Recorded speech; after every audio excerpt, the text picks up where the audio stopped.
Neither of us have ever been to Death Valley.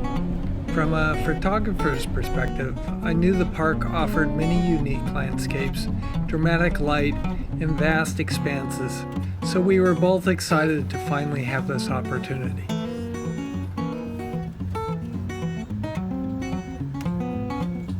Use the right 2 lanes to turn right onto Linwood Road, then use the right 2 lanes to take the I-15 ramp.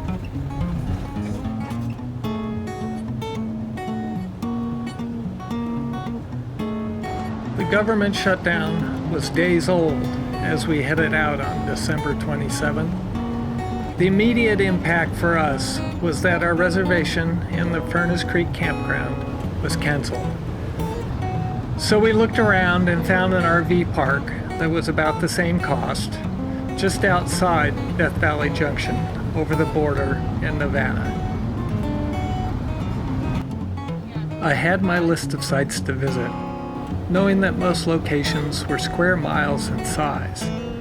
There would be a lot of exploring that was on a much larger scale than our trip to Zion at the end of October. We were unsure of what to expect, with holiday crowds, the shutdown, and no familiarity with the park. But we were happy to be on the road and out in the desert, enjoying the views on our drive. And as we neared our destination at the campground, we looked forward to the days to come.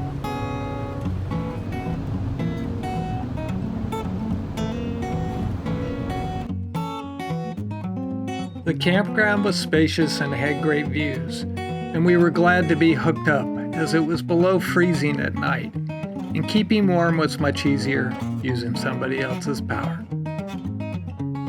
So after setting up the RV, it was time to kick back and enjoy the dramatic sky as our day drew to a close.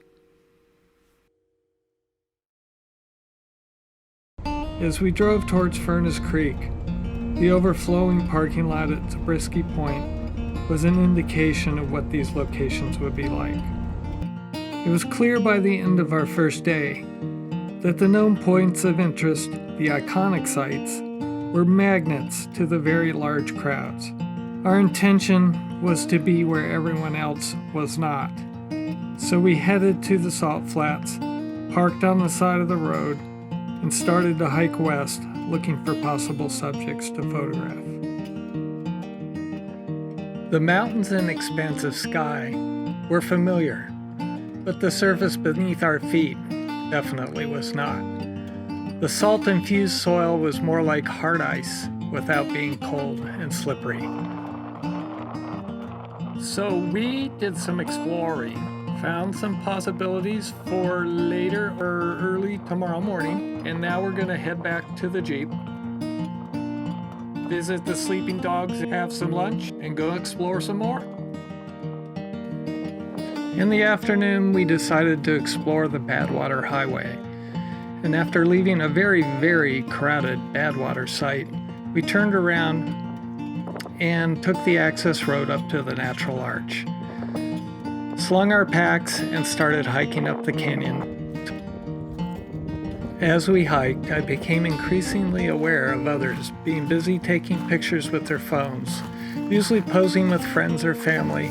No surprise really, but I was noticing most were so preoccupied with this that they weren't looking around and enjoying where they were.